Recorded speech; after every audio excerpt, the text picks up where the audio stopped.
So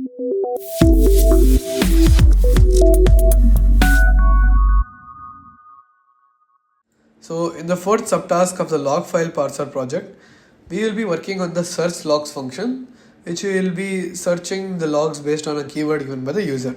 So let's look at the task for this particular subtask. So first you have to update the search log function, and you have to achieve the following. You have to accept user input for a keyword by which we should search the logs. So we have to search for logs containing that keyword, and it's case insensitive. That is, it does not matter whether or not capital is given by the user or not. And then we're going to initialize a list to store these logs. And then we're going to convert the keyword given by the user into lowercase so that to make sure it's case insensitive search. And we're going to go through each log entry. And if the keyword is present in the log, so we're going to iterate through each log entry using the list which we initialized earlier. So I forgot to mention that we even have an empty list to store the filtered logs. That is the logs which contain the keyword which the user wants. And while we iterate through the list which contain all the logs, if we find a log which contains the keyword given by the user, then we're going to append it to the empty list which we initialized over here.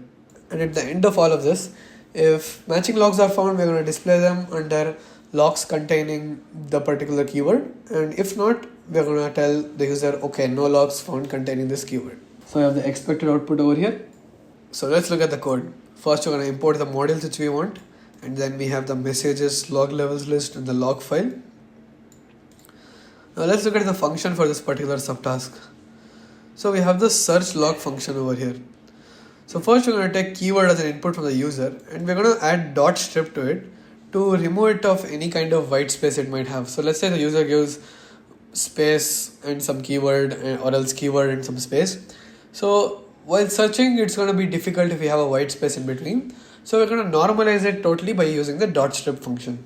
And then over here, we're opening the log file in read-only mode as F. That is, whenever we want to reference to this log file, we are going to use F.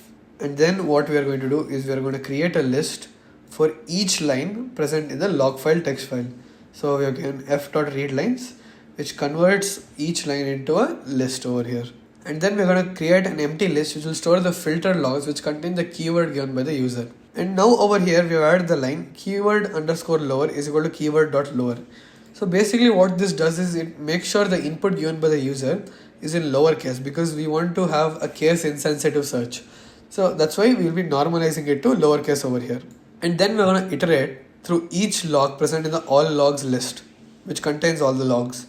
So for each logs in the all log list, so first you're going to remove any kind of white space present at the start or the end of the log line using this log.strip, and we're going to store it in clean log. And now we are going to check if the keyword given by the user which is converted to lowercase is present in the cleaned log variable, that is in the particular line which you're iterating to currently. Then we're going to append it to the filtered logs list. And then after we've iterated through every single log line present in the all logs list, if filtered logs is not empty, that is if filtered logs has some log lines in it, then we're going to print out a new line character and print out logs containing keyword. So the reason we've given F over here is that F stands for format. So what F will do is it will make sure whatever is present in the curly braces, the actual value will be evaluated at runtime instead of printing out the word keyword. So whatever the value keyword has, that is whatever input user has given, it's going to give the actual input instead of the word keyword. So let's say I had not given F for flower braces. What would happen is Python will print out logs containing the actual word keyword. It won't print out the actual value given by the user over here, but it would print out the word keyword. So instead we have used F and uses curly braces to format it easily. And then we're going to iterate through each log present in filtered log list, and then we're going to print that out. And if that keyword is not present, that is if filtered logs is empty, then we're going to print out no logs found containing the keyword. Now as usual we have the user choice function where we'll be redirecting the user accordingly to the particular function based on the choice given by the user. And in the main function we are going to run an infinite loop and ask the user to give as to which choice or which function they want to perform. And over here we are calling the user choice function to redirect them. So let's just run this code once. So let me generate few log entries. So let me view all the logs. So let's say I want to search for the word space. So let me give search log by keyword and then I give space. So you can see over here we've gotten the log line in which we have gotten the keyword space. Let's just submit this code once.